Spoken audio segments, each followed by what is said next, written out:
இப்போ இருக்கிற சினிமாவில் லேட்டஸ்ட் டெக்னாலஜி பயன்படுத்துகிறாங்க. அதாவது 4K தான் வீடியோ எல்லாமே. அதில் வந்து sound effect, Dolby system, DTS, RO3D இந்த மாதிரி லேட்டஸ்ட் டெக்னாலஜி சவுண்ட் எஃபெக்டோட இப்போ எடுத்தாலும் அதை வந்து ப்ரெசன்டேஷன் பண்ணுறது மக்களுக்கு பார்வை கொண்டு வர சினிமா தேட்டர் தான். அவங்களும் அப்கிரேட் ஆகிட்டாங்க. இப்போ டிடிஎச் எல்லாமே கொண்டு வந்துட்டாங்க. சினிமா ஸ்க்ரீன்லேயும் வந்து ஃபுல் ஹெச்டியில் படத்தை ரிலே பண்ணுறாங்க. இது என்னென்னு பார்க்குறீங்களா? முன்னாடி உள்ள சினிமா மிஷின் இது வந்து எல்லா தேட்டர்லையும் ஃபஸ்ட்டு இருந்திருக்கு, பார்த்துருப்பீங்க. சில தேட்டரில் 2 மிஷின் இருக்கும், சில இதில் சிங்கிள் மிஷின் வச்சிருப்பாங்க. மேலே உள்ள ஸ்பூனில் வந்து தலைகீழ ஃபிலிமை ரோல் பண்ணி மேலே மாட்டிடுவாங்க. கீழே உள்ள லென்ஸ் வழியாக கொடுத்து கீழே உள்ள ஸ்பூனில் மாட்டிடுவாங்க. ஃபர்ஸ்ட் ஹாப்புக்கு ஒரு ஸ்பூனு, செகண்ட் ஹாப் ஒன்று பாடுவாங்க.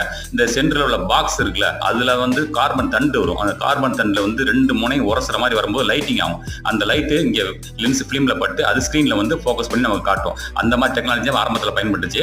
பட் இருந்தாலும் இந்த டெக்னாலஜி இப்போ எவ்வளோ முன்னேற்றம் அடைஞ்சாலும் இப்போ அவங்க தேட்டர் மாற்றிருந்தாலும் சரி, லேட்டஸ்ட் டெக்னாலஜிக்கு அந்த பழமை மாறாமல் இருக்க அவங்களோட ரிசப்ஷனில், டி சினிமா தேட்டர் ரிசப்ஷனில் இந்த பழைய மிஷினை வச்சிருக்காங்க.